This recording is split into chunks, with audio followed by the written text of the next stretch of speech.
आदाब, खुशामदीद, खैर मकदम आप सभी का Indira Gandhi national open university की बराह रास्त नशरियात में, जिसमें हम मुताला करते हैं BEGLA 135 का, जो कि मबनी है इंग्लिश इन डेली लाइफ पे, यानी कि रोजमर्रा की जिंदगी में अंग्रेजी जबान का इस्तेमाल कहाँ, कैसे, किस तरह किया जाए। इस ब्लॉक में आप वो सीखते हैं BEGLA 135। आज हमारा 7वां लेक्चर है इसका, और 7वें लेक्चर में हमारा चौथे ब्लॉक का पहला यूनिट सोशल इनजस्टिस है। चौथा ब्लॉक जो हमारा है वो मबनी है बर्निंग इश्यूज पे। तो इनमें हम पहले यूनिट का मुताला करेंगे, जो कि जिसका उन्वान है सोशल इनजस्टिस, यानी कि हमारे समाज में होने वाली नाइंसाफियों पे। जैसा कि आपको पता है कि हम लोग समाज में रहते हैं, समाज में रहते हुए हम लोगों को कुछ ऐसे भी लोग देखने को मिलते हैं जिनके साथ समाजी नाबराबरी होती है, समाजी नाइंसाफियां होती है। तो अंग्रेजी सीखने के साथ साथ यहाँ पे आपके इस ब्लॉक में आपको सबक आमूज बातें भी सिखाई जाती हैं। तो इस यूनिट में आप जो है सोशल इनजस्टिस को लेके कुछ पढ़ेंगे, कुछ समझेंगे, कुछ सीखेंगे, और साथ साथ में आप अंग्रेजी सीखेंगे, जो कि आपके इस BEGLA 135 के प्रोग्राम का मकसद ही है।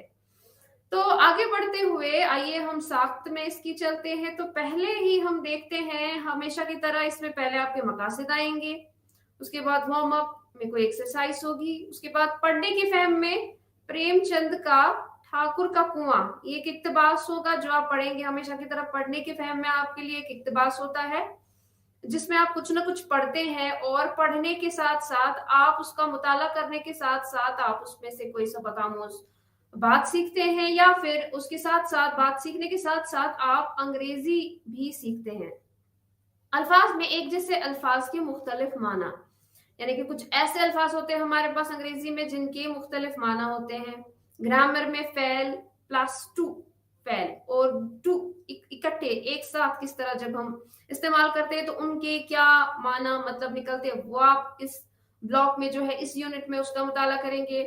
उसके बाद तहरीर में आप देखेंगे अखबारी रिपोर्ट, सुनने की समझ, एक लिसनिंग एक्सरसाइज होगी। उसके बाद तलफ़ुज़, ज़माने माजी में लाहिका। आइए खुलासा करें। चले आगे बढ़ते हैं। मकासद पे पहले देखते हैं हम इस बात को समझें कि किस तरह समाजी नाइंसाफी तासुबात को सहारा देने की वजह से होती है, यानी कि जात, अकीदा, रंग और जिन्स पे। जब हम समाजी नाइंसाफी जो है ये इन्हीं चीजों पे, जब हम इन चीजों को यानी जात पात को, अकीदों को, रंग जिन्स को, जब हम इन तासुबात को बढ़ावा देते हैं, इनको सहारा देते हैं, इनको लेके चलते हैं अपने समाज में, तो हमारे समाज में समाजी नाइंसाफियां होने लगती हैं।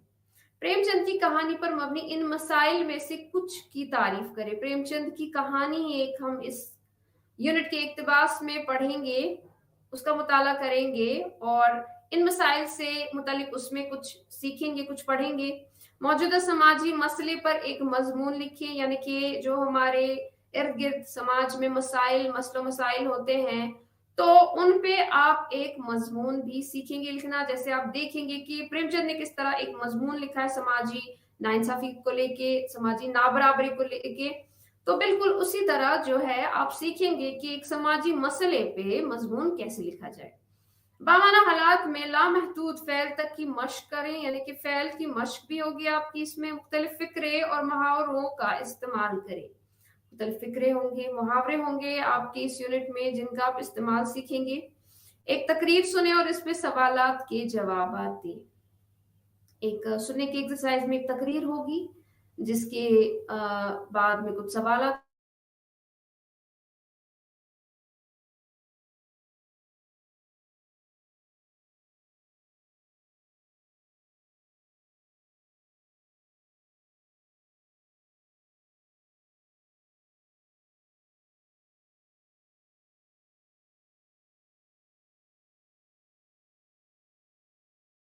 कि किसी के साथ मसावी सलूक करने से इनकार किया गया।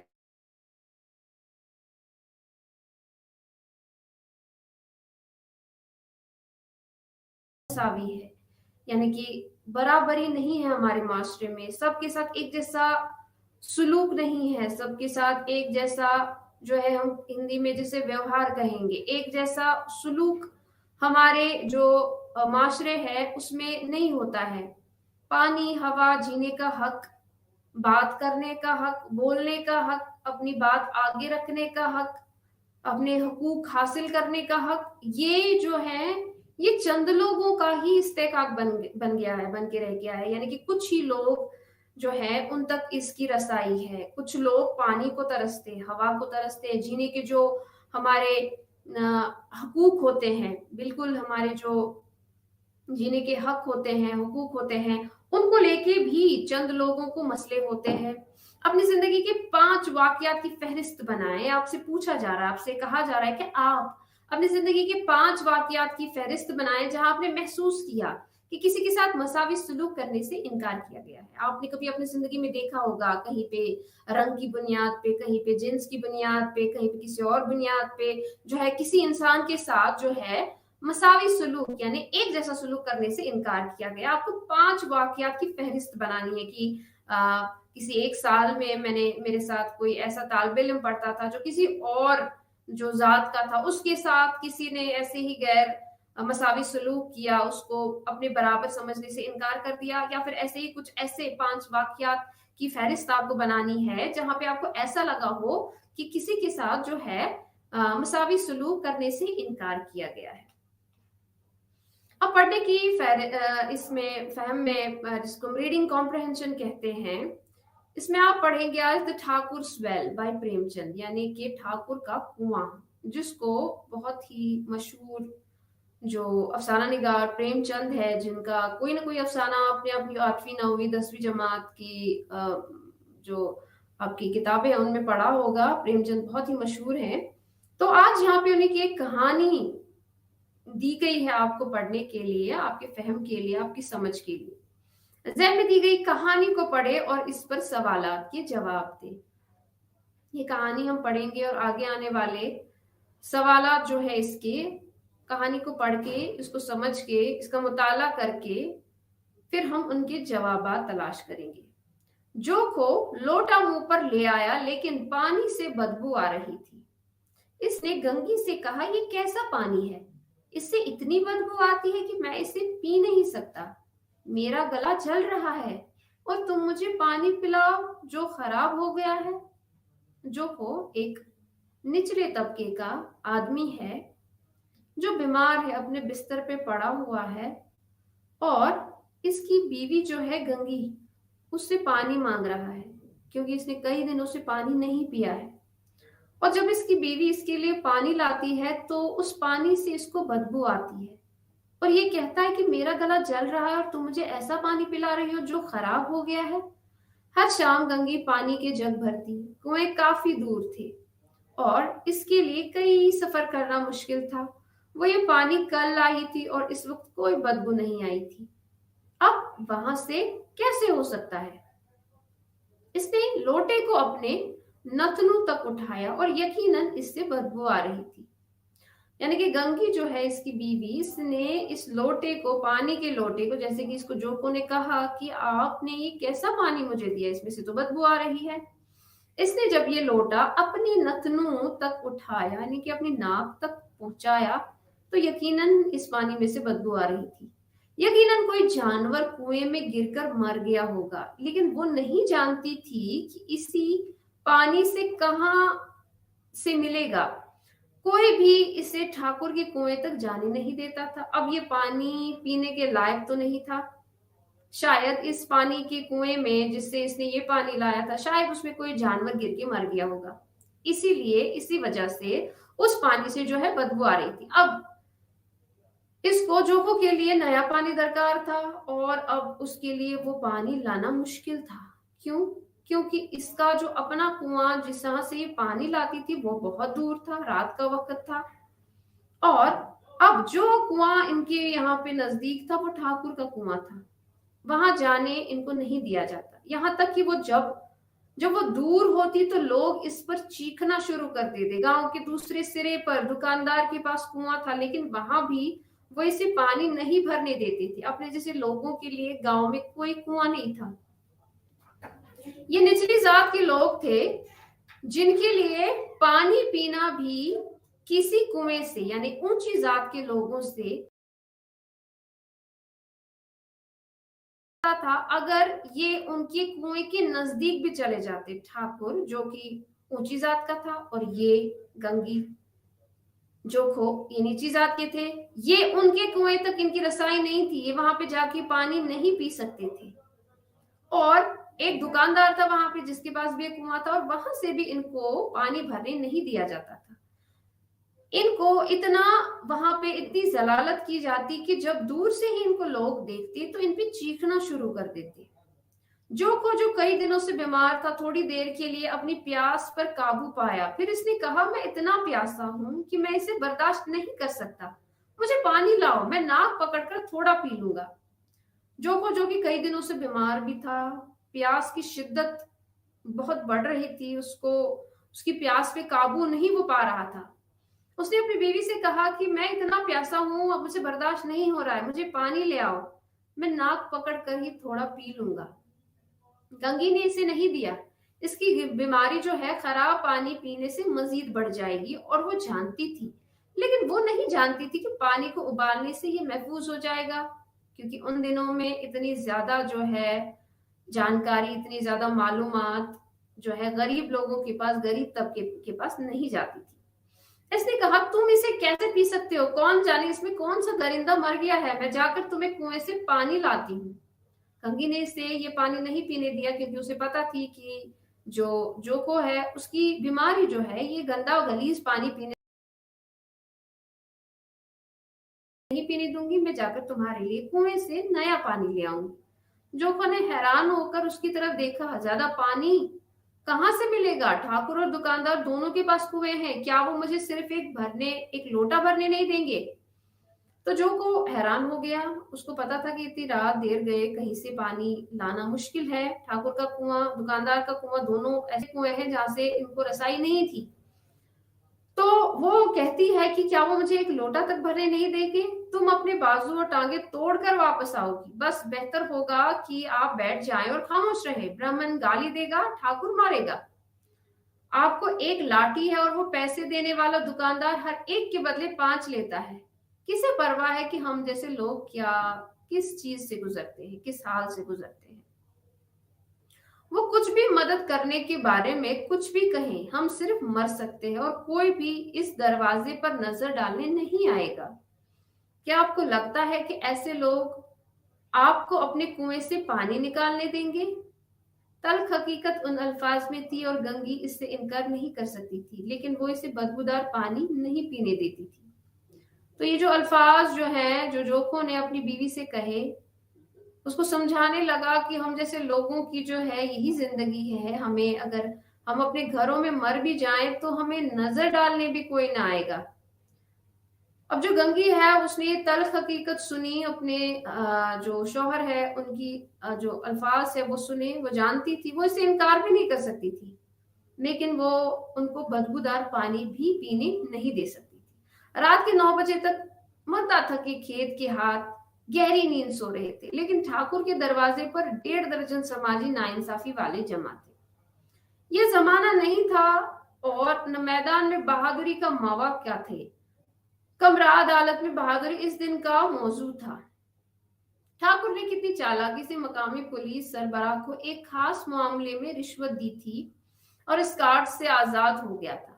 किस महाराज के साथ वो एक अहम मुकदमे में डोजियर की कॉपी पर हाथ उठाने में कामयाब हो गया था। यानी कि यहाँ पे ठाकुर की रसाई की बात की जा रही कि वो कितनी चालाकी से पुलिस के हाथों से निकल गया और भी मुकदमों से निकल गया।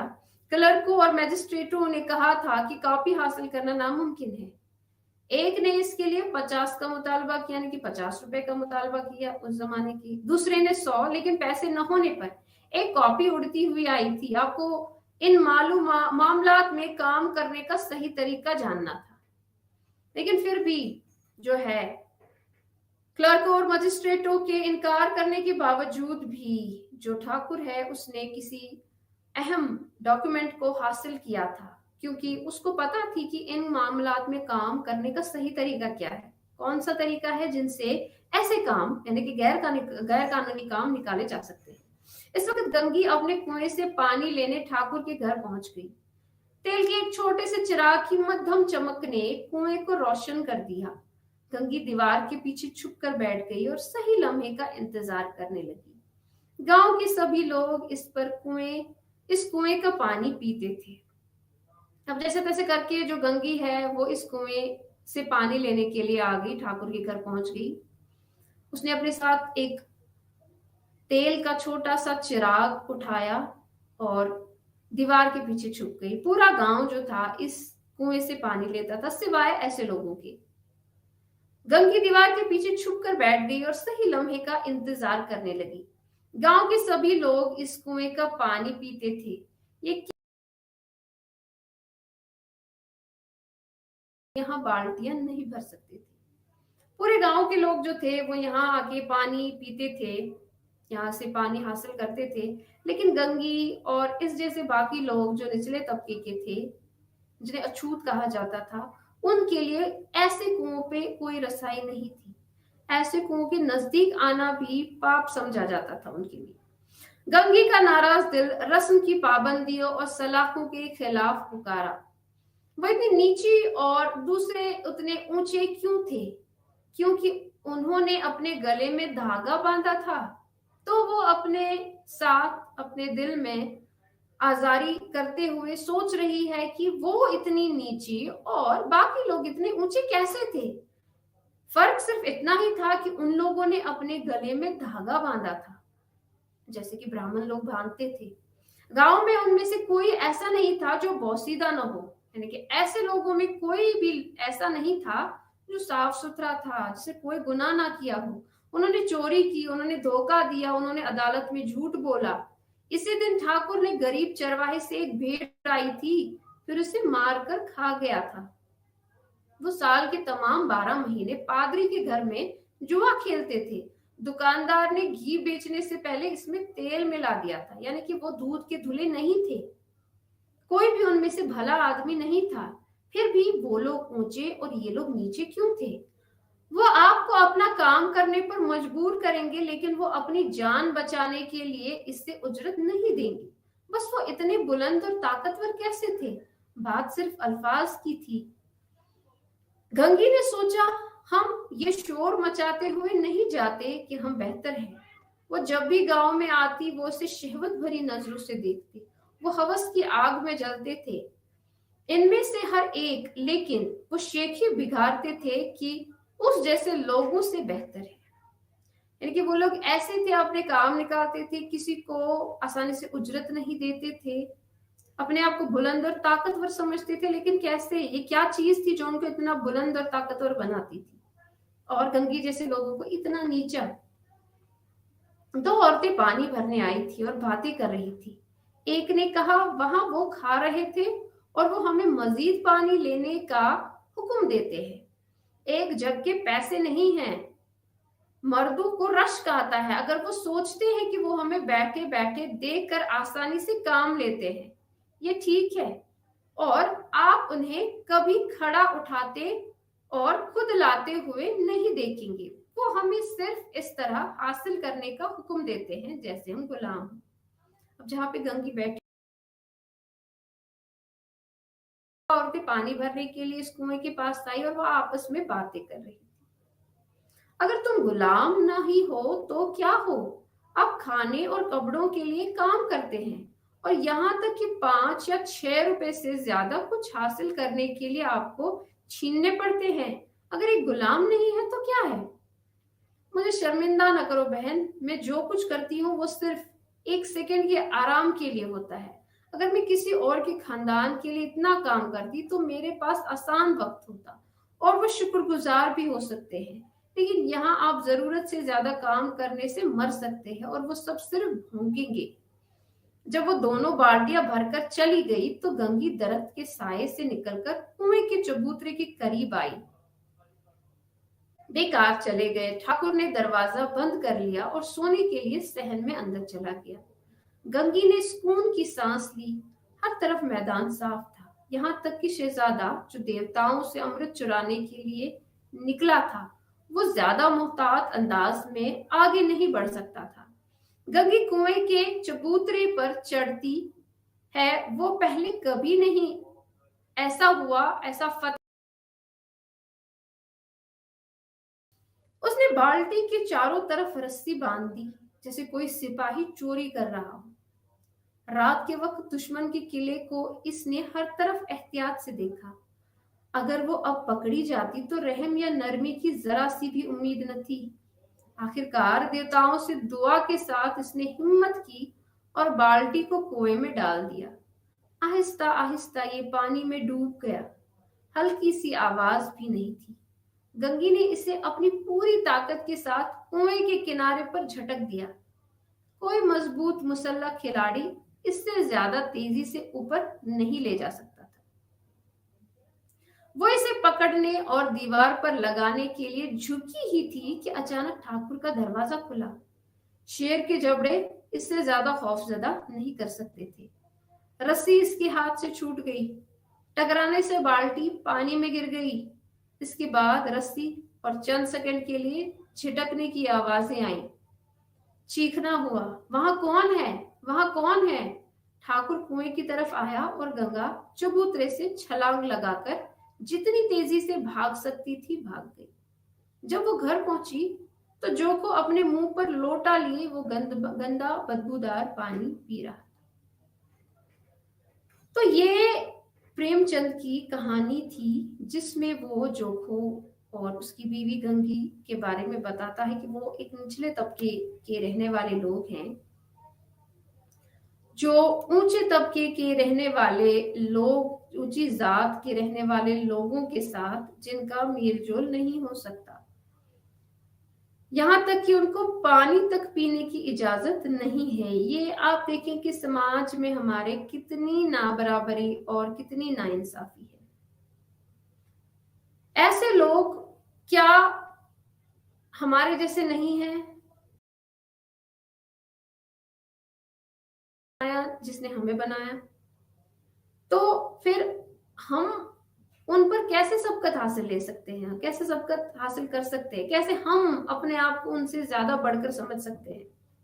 या आपने देखा कि एक आदमी जो कि बिस्तर पे लेटा हुआ है, काफी बीमार है, जिसको दवाओं की जरूरत है, जिसको अच्छे खाने की जरूरत है, उसको पानी तक नहीं मिल रहा है, साफ पानी तक उसकी रसाई नहीं है। ऐसी भी हालात जो है हमारी समाज में देखने को मिलते हैं, ऐसे वाकयात हमारे समाज में देखने को मिलते हैं। आप अपनी जगह इस इक्तिबास को, इस कहानी को फिर से पढ़िए, इसका मुताला कीजिए और अपनी जगह सोचिए कि क्या ऐसा होना हमारे समाज के लिए बेहतरी का बायस है, या फिर इससे हमारा समाज जो है और भी पीछे चला जाएगा। ये बहुत पुरानी बात है, पुरानी कहानी है, लेकिन आज भी हमारे समाज में ऐसी चीजें देखने को मिलती है। तो आगे कुछ सवालात हैं जिनका हम जवाब खोजने की कोशिश करेंगे, जवाब हम उनका देखने की कोशिश करेंगे क्या है, क्योंकि हमने जो है कहानी पढ़ ली है, समझ ली है, उसका मुताला कर लिया है। जो को प्यासा था, उसने वो पानी क्यों नहीं पिया जो इसकी बीवी लाई थी? क्योंकि जो को प्यासा था, बीमार था, उसकी बीवी उसके लिए पानी लाई थी पहले, तो वो पानी क्यों नहीं पी सका जो उसकी बीवी उसके लिए लाई थी? आपने देखा कि उस पानी के साथ क्या मसला था। तो बखूबी आप इसका जवाब जानते हैं। जोको ने अपनी बीवी की तरफ इशारा किया, सख्त सच क्या था? जोको ने कुछ बातें जो है अपनी बीवी गंगी से कही और जो सख्त सच था, यानी कि कड़वा सच था। आपने वो भी पढ़ा, हमने उसका मुताला भी किया कि कौन सी बात जोको ने कही और वो बिल्कुल सच थी।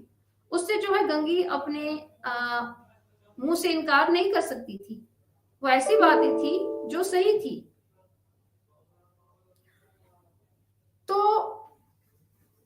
आगे बढ़ते हुए हम देखते हैं इसमें ठाकुर को कसूरवार होने के बावजूद एक खास मामले में सजा क्यों नहीं दी गई? ऐसा क्या था जो ठाकुर को, जिस चीज ने बचा लिया? कैसे ठाकुर जो है कसूरवार होने के बावजूद भी बच गया? इससे ठाकुर के किरदार की कौन सी खासियत सामने आती है? यानी कि जब हम पढ़ते हैं कि ठाकुर जो एक कसूरवार होते हुए भी वो सजा नहीं पा सका, तो इससे ठाकुर के किरदार की कौन सी खासियत सामने आती है? क्या पता चलता है हमको कि ठाकुर का किरदार कैसा था? गंगी रात को ठाकुर के कुएं पर क्यों गई? क्या वजह थी? कौन सी चीज जो है गंगी को रात को ठाकुर के कुएं पर लेके गई, यानी कि वो इतना जोखिम उसने क्यों उठाया? रात को क्या मसला पेश आया कि वो मजबूर हो गई ऐसे कुएं पे जाने के लिए जहां पे दूर दूर तक उनको जो है भटकने तक नहीं दिया जाता था? इसने कुएं में बाल्टी क्यों छोड़ी? तो ये सारे सवाल जो हैं, इनके जवाब हमें इसी कहानी से मिलते हैं, जो उम्मीद है आपने बड़ी ध्यान से जो है इस कहानी को सुना होगा। आप इसका और भी अच्छी तरह से जो है अपने ब्लॉग में मुताला करेंगे और इन सवालात का जो जवाब, इन सवालात के जो जवाबात है उनको लिखने की कोशिश करेंगे, क्योंकि ऐसे ही इक्तबासात या फिर ऐसी कहानियां जो है आपके इम्तिहानी बच्चों में भी आती है और फिर उनका जवाब आपको ढूंढना होता है। जब आप यहाँ पे अपने ब्लॉग्स में, अपने यूनिट्स में इसकी जो है प्रैक्टिस करेंगे, इन एक्सरसाइजेस को खुद करेंगे, इनका मुताला करके, तो आगे आपके लिए बहुत आसानी होगी। आगे बढ़ते हुए हम वोकैबुलरी में हर लेक्चर की तरह आज भी हमारे पास वोकैबुलरी है, same words with different meanings. हमारे पास कुछ अल्फाज होते हैं, उनके अलग अलग माने होते हैं। कुछ अल्फाज जो एक जैसे होते हैं लेकिन कई सारी जगहों पे जब उनको हम इस्तेमाल करते हैं तो उनके माना बदल जाते हैं। तो वो हम आज देखेंगे वोकैबुलरी में कि उन अल्फाज को हम कहाँ, किस तरह, कैसे इस्तेमाल कर सकते हैं और किस तरह उनके जो है अलग अलग जो हमारे औकात हैं उनमें उनके माना किस तरह बदल जाते हैं। Gangi would like to take clean water. यहाँ पे जो अल्फाज हमने अंग्रेजी का लिया है वो है टेक। तो टेक और कैरी यहाँ पे एक जैसा मतलब देते हैं, हालांकि इनका मतलब जो है, इनके माना जो है बिल्कुल अलग अलग है। टेक का माना एक है और कैरी करने का माना एक है, लेकिन यहाँ पे जो है इनके माने सेम हैं, एक जैसे हैं। Gangi would like to carry clean water for her husband, यानी कि यहाँ पे जो टेक है वो हमें किसके माना देते हैं? कैरी के। We will take a room in a hotel for a night. यहाँ पे भी टेक जो है अलग सूरत में इस्तेमाल किया गया है। यहाँ पे टेक का मतलब है रेंट पे लेना, किराया पे लेना। Take a seat and watch the film. Seat पर बैठिए, यानी कि ऑक्यूपाई करना।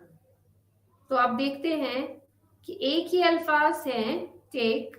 जब पहले सेंटेंस में हमने टेक देखा, take clean water, take a room, take a seat, एक ही अल्फाज लेकिन अलग अलग सूरतों में अलग अलग माना इसके।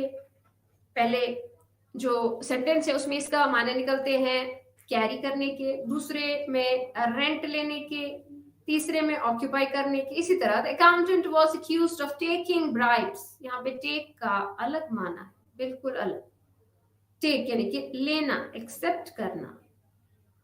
The new bus can take 60 passengers. यहाँ पे भी टेक आप देख सकते हैं। होल्ड, यहाँ पे इसका माना जो है वो बिल्कुल बदल जाता है। यहाँ पे टेक का माना जो है वो है होल्ड करना, यानी कि उसमें आ सकते हैं। तो आपने देखा कि एक अल्फाज जो है उसके कई सारी जगहों पे, कई सारी सूरतों में अलग अलग माने बनते हैं। तो ये थी आज हमारी वोकैबुलरी, जहां पे हमने सीखा जो एक जैसे अल्फाज हैं उनकी किस तरह बिल्कुल अलग अलग सूरतों में, मुख्तलिफ सूरतों में मुख्तलिफ माना निकलते हैं। राइटिंग में आप न्यूज़पेपर रिपोर्ट देखेंगे। जमहूरियत में इम्तियाज की कोई जगह नहीं है। नई दिल्ली।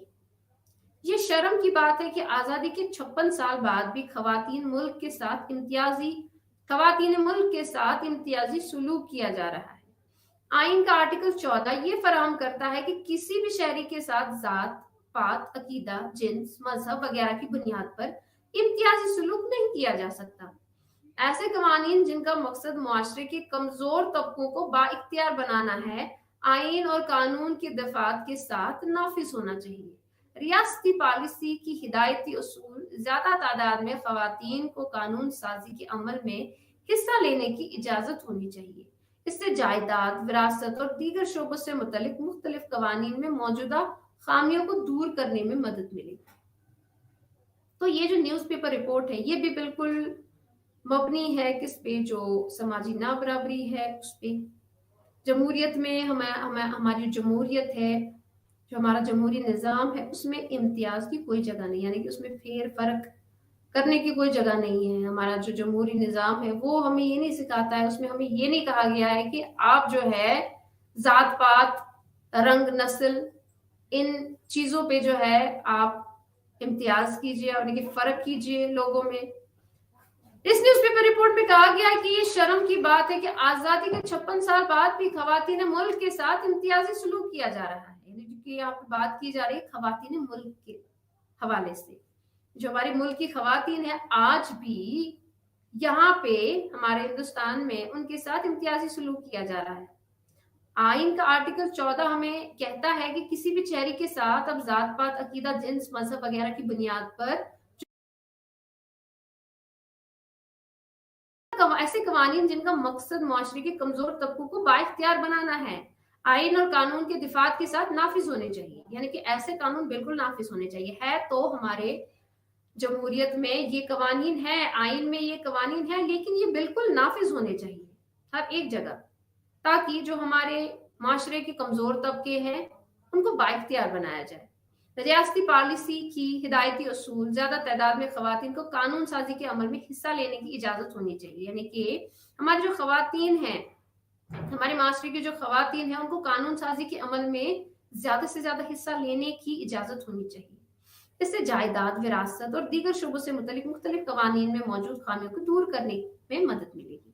इससे क्या होगा, जब जायदाद की बात आती है, विरासत की बात आती है, या फिर दीगर शोबे उनकी बात आती है जहाँ पे हमारे जो औरतें हैं उनके घरों में उनके साथ गैर शाइस्ता सलूक किया जाता है, उनके साथ ज्यादतियां होती है, तो ऐसे मुख्तलिफ कवानीन में जो मौजूदा खामियों को दूर करने में उनको मदद मिलेगी, जब उनको ज्यादा से ज्यादा रसाई होगी इन कवानीन साजी के अमल में, उनको हिस्सा लेने की इजाजत होनी चाहिए। तो ये हमारी एक अखबारी रिपोर्ट थी जिसका आपने मुताला किया इसमें। तो आगे बढ़ते हुए हम देखते हैं इससे मुतालिक क्या कहा जा रहा है। What do you notice about this report, this newspaper report? इस न्यूज़पेपर रिपोर्ट के बारे में आप notice that the report is informative and educative. क्या आपको लगता है कि ये जो न्यूज़पेपर रिपोर्ट है या फिर ये जो नोटिस है, ये जो रिपोर्ट है यहाँ पे, ये इंफॉर्मेटिव है, ये एजुकेटिव, यानी कि आपको कोई मालूमात फराहम करती है, आपको कोई ऐसी चीज फराहम करती है जो कि आपकी जो मालूमात है उसमें इजाफा करती है। The information is laid out clearly and authentically. ये जो इंफॉर्मेशन इसमें दी गई है, जो मालूमात इसमें दी गई है, जो बहुत साफ सुथरे अंदाज में जो है इसमें बिल्कुल कही गई है। It expresses facts as well as feelings and emotions. इस न्यूज़पेपर रिपोर्ट में फैक्ट्स, फीलिंग्स, इमोशंस यानी कि एहसासात, जज्बात और जो फैक्ट्स हैं, तीनों का इस्तेमाल किया गया, यानी कि तीनों इसमें मौजूद है। It deals with social issue in relevant context. और क्या इसमें एक सोशल इशू जो हमारा एक समाजी इशू है हमारे समाज में, वो उसमें क्या वो उसके बारे में बात की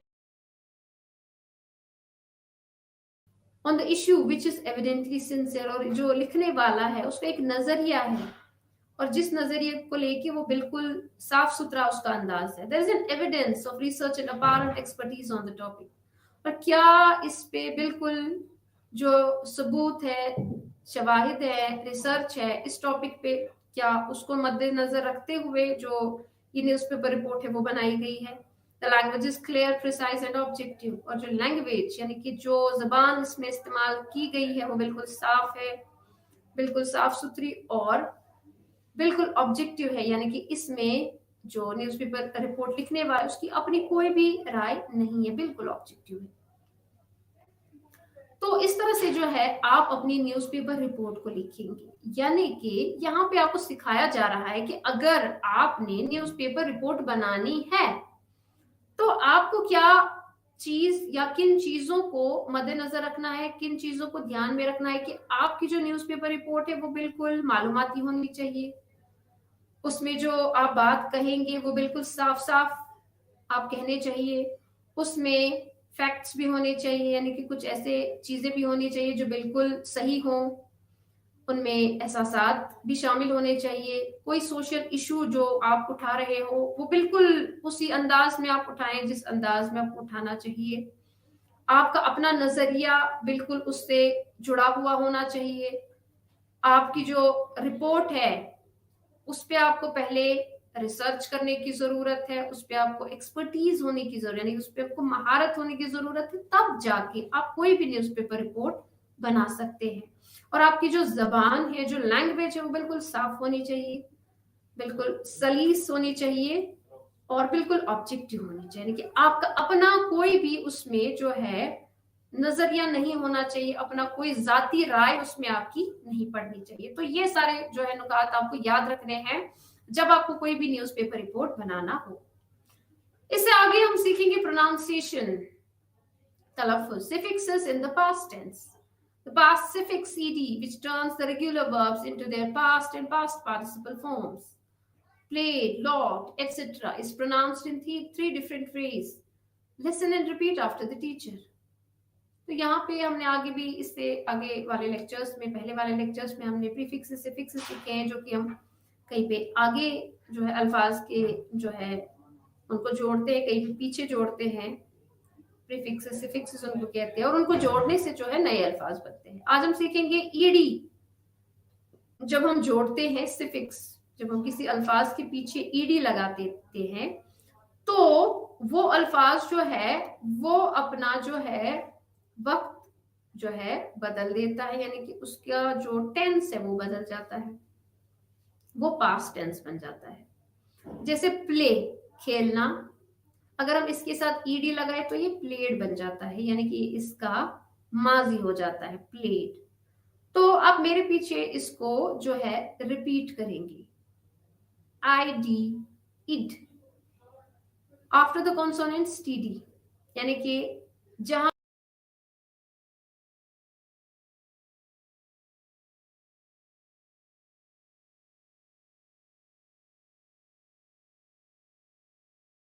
टिड यानी कि इड साउंड, जो पहले यहाँ पे जो तलफ्फुज है वो दिखाया गया है, साउंड दिखाया गया है इड।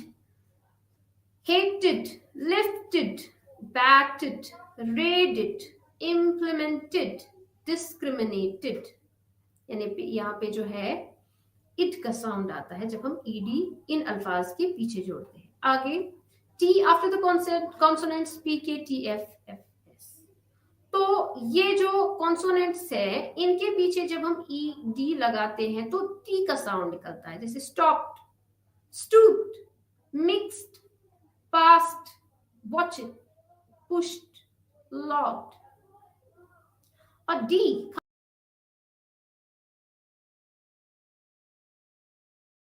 और वोवेल्स जो है वो अल्फाज में होंगे, जैसे F I L L, E D जब हम लगाएंगे तो फिल जाएगा, इड नहीं, टी नहीं, सिर्फ डी का साउंड आएगा, फिल्ड। हम फिल्ड नहीं कहते, हम ड्रैगिड नहीं कहते, ड्रैगड नहीं कहते, हम ड्रैग्ड कहते हैं, बस ड्रैग्ड, सिर्फ डी का साउंड निकलेगा आखिर में। Stayed, mood, bribed, mustard, tried, gambled. तो ये आज हमने इसमें जो है तलफ्फुज के लिहाज से सफिक्सेस सीखे जो हमारे अल्फाज को जो है माजी की शक्ल में उनको तब्दील कर देते हैं।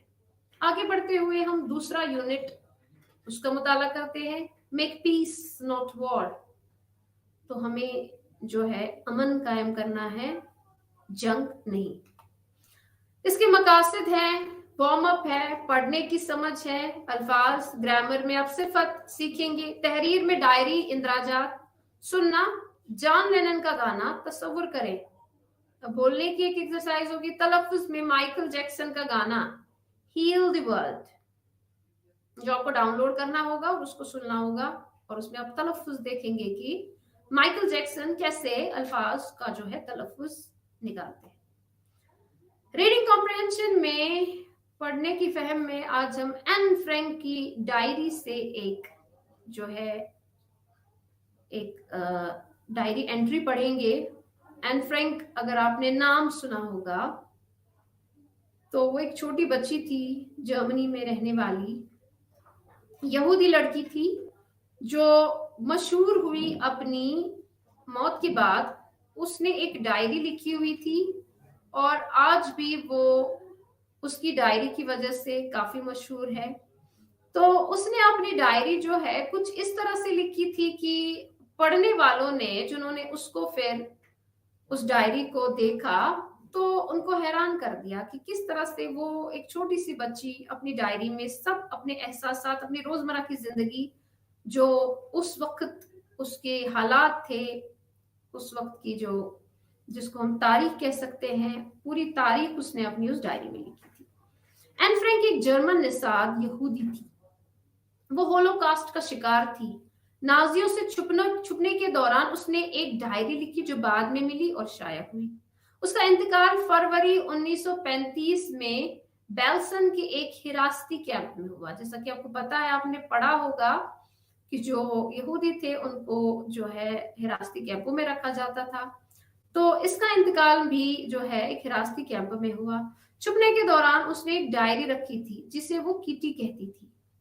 यहां उसका एक इक्तिबास है।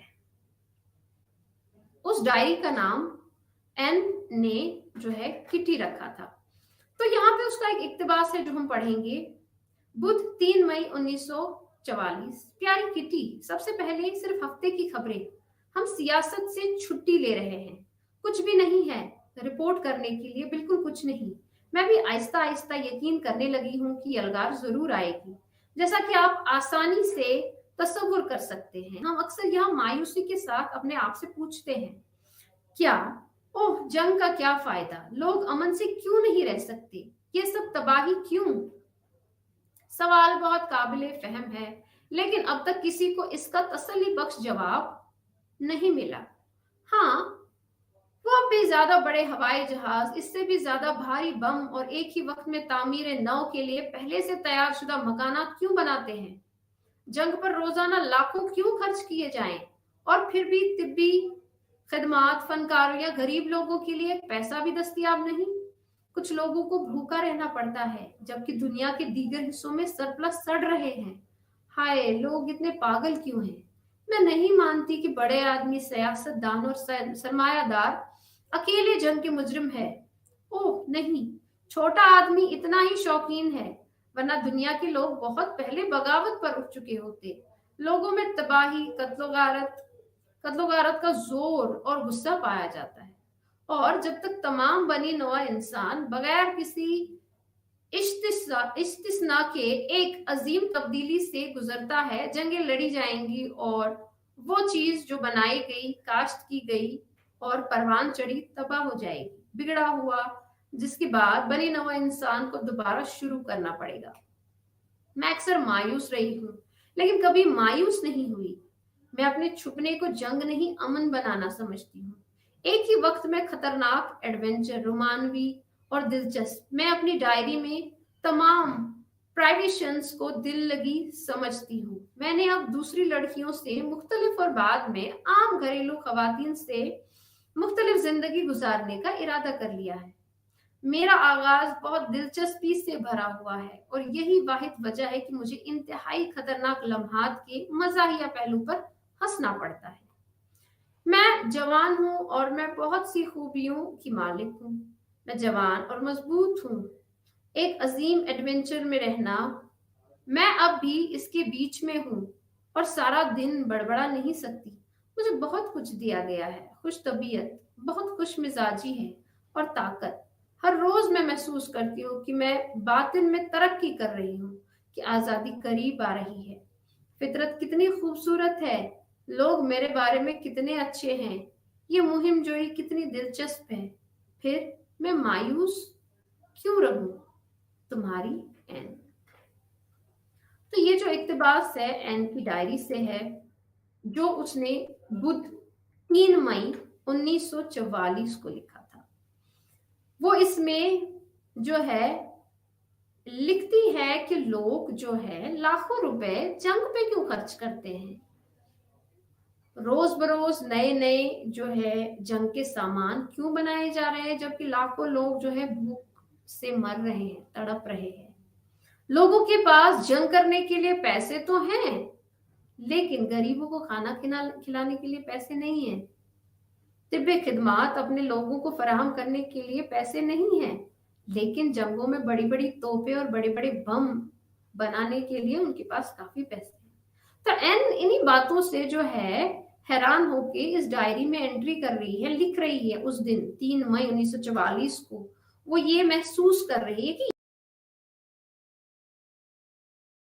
है इस बात के पीछे क्यों अड़े हैं, इस बात के पीछे क्यों पड़े हैं कि दुनिया को तबाह करना ही करना है, बर्बाद करना ही करना है। एन अपनी जगह समझती है कि इसके जो जिम्मेदार हैं वो बड़े बड़े लीडर ही नहीं हैं, इसके जिम्मेदार हम आम लोग भी हैं, आम आवाम भी है। हम लोगों में भी जो है एन समझती है कि जंग का जो मादा है वो भरा हुआ है। हम भी चाहते हैं कि जंग हो, हमारा मुल्क दूसरे मुल्क के साथ जंग करे। अगर ऐसा नहीं होता तो सारे लोगों ने कब का इसके खिलाफ यलगार उठाया होता, यलगार किया होता, और ये जंगें जो है बंद कर दी होती। कहीं किसी भी मुल्क में कहीं पे भी गरीब अवाम नहीं मरती, बच्चे यतीम न होते, औरतें बेवा न होती, और सब लोग तरक्की कर रहे होते, शहरों के शहर तबाह नहीं होते। तो इन्हीं बातों से परेशान होकर उस दिन पे यही एहसासात, इन्हीं एहसासात को जो है अपनी डायरी में कलमबंद करती है। और ऐसे ही वो रोजाना उसका मामूल था, वो उस डायरी में ऐसे ही एहसासात जो है वो रोजाना लिखती थी। और इन्हीं एहसासात के जरिए हमें पता चलता है कि उन दिनों उसकी जिंदगी में, उसके इर्द गिर्दो नवा में क्या चल रहा था, कैसे हालात थे, क्या हो रहा था। तो उसकी डायरी जो है बिल्कुल बाजार में एन फ्रैंक की diary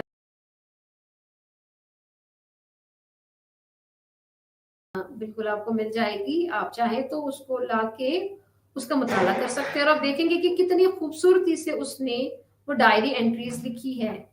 diary of a young girl जो है, the diary of Anne Frank, diary of a young girl जो है उसका टाइटल है। आप उसको बाजार से खरीद सकते हैं और उसका जो है मुताला कर सकते हैं। बड़े आपके जो है अंग्रेजी सीखने में आपकी बहुत मदद करेगी, बहुत काम आएगी आपकी। अब यहाँ पे आगे हमारे कुछ सवालात हैं। आपके ख्याल में एन ने अपनी डायरी को एक नाम क्यों दिया? जो कि हमने पढ़ा कि एन ने अपनी डायरी का नाम किटी रखा। आपको क्या लगता है उसने अपनी डायरी का नाम ऐसा क्यों रखा, और एक नाम खास तौर पे उसने अपनी डायरी को क्यों दिया? हम सब लोगों के पास घर में किताबें होती है, डायरीज होती है, और हम में से कुछ लोग उनको नाम देना पसंद करते हैं। इसी तरह जो है एन ने भी अपनी डायरी का एक नाम दिया था। आपको क्या लगता है उसने क्यों नाम दिया?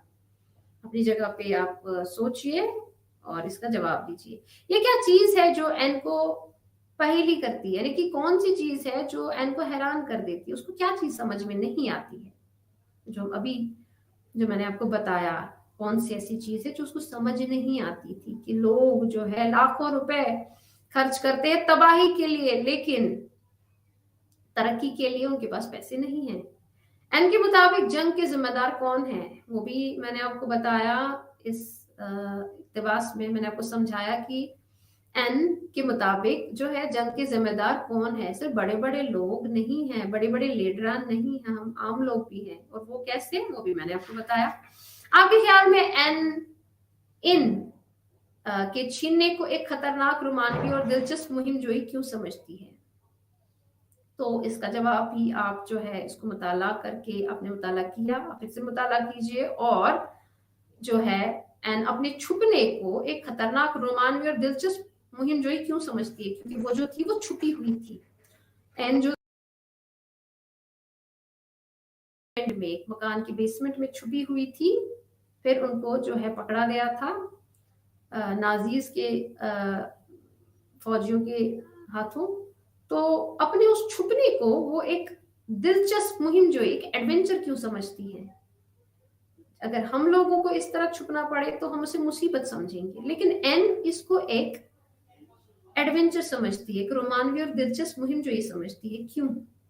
एन अपनी उम्र की दूसरी लड़कियों से कैसे मुख्तलिफ है? आपको क्या लगता है कि एन फ्रैंक अपनी उम्र की दूसरी लड़कियों से कैसे मुख्तलिफ है?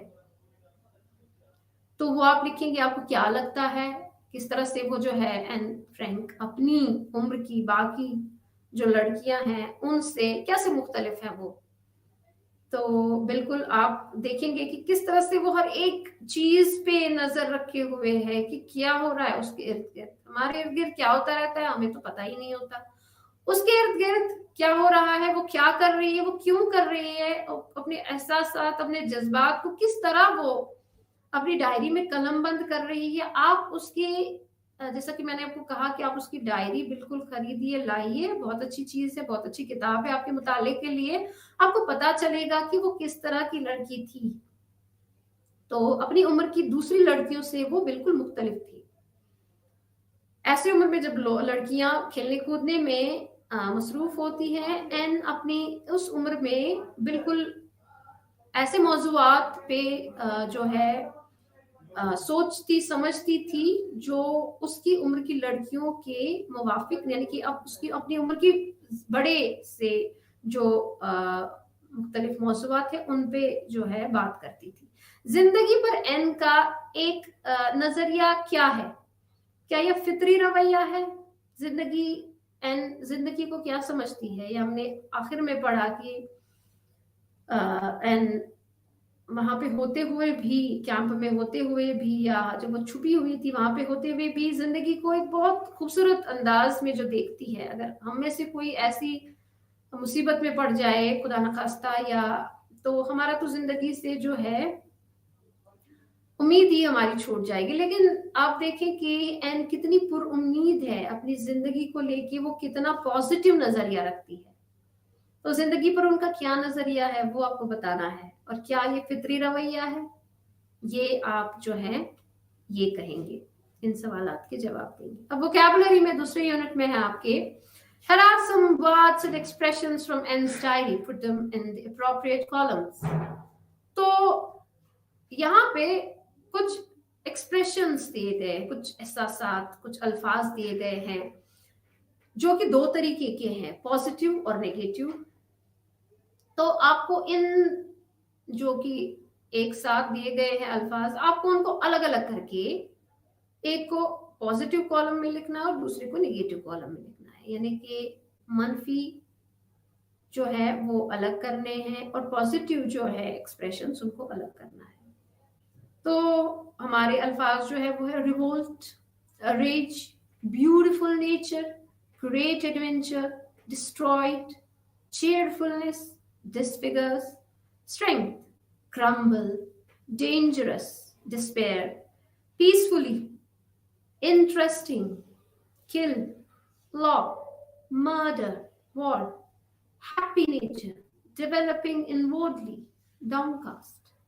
So ये ऐसे अल्फाज हैं जो मिले जुले हुए हैं, जिनमें कुछ मनफी अल्फाज है, कुछ नेगेटिव अल्फाज है, कुछ पॉजिटिव है। तो इनको आपको बिल्कुल अलग अलग करके अलग अलग कॉलम्स में लिखना है कि पॉजिटिव कौन सा है। जैसे रिवोल्ट है तो ये पॉजिटिव है या नेगेटिव, तो ये कैसा एहसास आपको देता है। Rage, beautiful nature, great adventure, destroyed, खत्म होना। तो ये अल्फाज जो है आपको देखने हैं, समझने हैं। ये आपकी वोकैबुलरी है, आपका जो अल्फाज का जखीरा है, इनको और भी ज्यादा बढ़ाए कि आप इन अल्फाज को अलग अलग करके इनको अपने जो है रोजमर्रा की जिंदगी में इस्तेमाल कर सकते हैं और सीख सकते हैं अंग्रेजी को और ज्यादा, और खूबसूरत अंग्रेजी, और ज्यादा किस तरह आप अपनी अंग्रेजी के जो पढ़ना लिखना है, बोलना है, बोलचाल है अंग्रेजी का, उसको किस तरह मजीद बेहतर बना सकते हैं। अब आगे राइटिंग में डायरी एंट्रीज। अगर आपको अब डायरी एंट्री करनी है तो आप कैसे करेंगे? Have you noticed that each diary entry has the following? क्या आपने देखा, आपने इस चीज को गौर किया कि जो डायरी एंट्री है उसमें ये सारी चीजें होती है, डेट पहले दिन, जैसे हमने एन की जो अभी डायरी एंट्री थी वो पढ़ी, उसमें हमने देखा उसने दिन लिखा था, डेट एंड ईयर, तो तारीख भी लिखी थी, साल भी लिखा था कौन सा था, it tells us about something that happened on that day. तो उस दिन, जिस दिन का आप तारीख लिख रहे हैं, जो दिन लिख रहे हैं, उस दिन पे क्या हुआ, क्या खास चीज हुई, वो आप लिखेंगे, जैसे gun fire in the hills, what one can see on the TV, what is played on the radio, या फिर ये सारी चीजें आप क्या देखते हैं, टीवी पे क्या आ रहा है, रेडियो पे क्या आ रहा है, इट एक्सप्रेसेस फीलिंग्स, जैसे आई एम अफ्रेड ऑफ, और जैसे एन की डायरी एंट्री में भी आपने देखा कि उसके एहसासात भी उसने अपने उस डायरी एंट्री में कलम बंद किए थे। तो एक डायरी एंट्री में आपके एहसासात जो है वो आप लिखते हैं, it expresses the thoughts of the writer, not bad but I mustn't show off. तो इसमें जो है, जो लिखने वाले हैं उसके जो ख्यालात हैं वो जो है लिखने वाला वो लिखता है, जरूरी नहीं है कि आप बस अपने जो बुरे ख्यालात हैं या फिर मनफी ख्यालात हैं वो लिखें। तो अच्छे बुरे जो भी हैं, जो आपको लगता है दिन में आपके साथ हुआ, या अच्छा हुआ, सही हुआ, आपने क्या महसूस किया दिन भर, तो डायरी एंट्रीज में वो सब चीजें लिखी जाती है। डायरी एंट्री में सबसे ज्यादा जो अहम है तो वो दिन है, तारीख है, साल है, उस दिन में क्या हुआ खास तौर पे, और क्या एहसासात रहे उस चीज को लेके, वो आप लिखते हैं। तो अगर आपने कभी भी डायरी एंट्री लिखनी है, एग्जाम में भी मैं हमेशा जिक्र करती हूँ आपके एग्जाम का, क्योंकि आखिर पे आपको अपने एग्जाम में तो पास होना है, आपको उससे मुतालिक पहले वो पढ़ना है, साथ साथ में आप सीखते भी हैं। तो अगर आपके बच्चे में डायरी एंट्री आती भी है तो बिल्कुल आपने आज सीखा कि डायरी एंट्री किस तरह से लिखी जाती है। Now write 2 or 3 diary entries for the day. Something very important happened in your life. Keep all the above points in mind. तो यहाँ पे भी आपसे कहा गया है, पूछा गया है कि आप 2-3 डायरी एंट्रीज लिखिए। आप कोशिश करें, आपके पास डायरी होगी घर में, बिल्कुल इसी तरह दिन क्या है, तारीख क्या है, साल कौन सा है, क्या हुआ आपके दिन में, कौन सी खास कोई खास चीज हुई, कोई खास अहम वाकया हुआ, या आपके एहसासात क्या रहे, आपकी फीलिंग्स, आपके थॉट्स, आपके आइडियाज क्या रहे, आपके जो सोच है उससे मुतालिक आपके क्या एहसास रहे, वो आप उस डायरी एंट्री में, उन डायरी एंट्रीज में लिख सकते हैं। नाउ प्रोनाउंसिएशन में, जैसे मैंने पहले ही आपको कहा कि Michael Jackson song heal the world, आपके यहाँ पे एक यूट्यूब लिंक है, दी गई है, स्क्रीन पे भी आएगी, आपके किताब में भी होगी, Michael Jackson song heal the world. तो आप इस गाने को डाउनलोड करेंगे, आप सुनेंगे कि माइकल जैक्सन जो है एक बहुत अच्छा गाना उन्होंने बनाया है, कंपोज किया है, आप उसको सुनेंगे और उसको सुनने के साथ साथ उसके तलफ़्फ़ुज़ पे जो है आप खास ध्यान देंगे कि किस तरह से उन्होंने जो है, माइकल जैक्सन ने किन अल्फाज को किस तरह से उन्होंने इस्तेमाल किया है, कैसे तलफ़्फ़ुज़ उनका वो निकालते हैं, हील द वर्ल्ड। तो ये जो एल्बम है dangerous, in which he urges the listeners to improve them, यहाँ पे भी इस गाने में भी जिक्र हो रहा है, जो माइकल जैक्सन है वो लोगों से जो है मिन्नत समाजत कर रहे हैं कि वो अपने आप में बेहतरी लाएं, ताकि हम सब जो हैं अमन के साथ इस दुनिया में रह सके। तो ये जो गाना है आप डाउनलोड करेंगे, इस लिंक पे, दिए गए लिंक पे आप इसको सुनेंगे, समझेंगे, और ये आपको प्रोनाउंसिएशन जो है आपकी उसको बेहतर बनाने में आपकी मदद करेगा। तो आज जो हमारा BEGLA 135 का जो ये आज लेक्चर था, उसमें आज हम फिर से इसको देखेंगे। इसमें हमने आज सोशल इश्यूज पे बात की। तो उम्मीद है आज का लेक्चर जो है आपको बिल्कुल आपको समझ आया होगा। चलिए अगले शुमारे तक आपसे इजाजत चाहते हैं। फी अमानिल्लाह।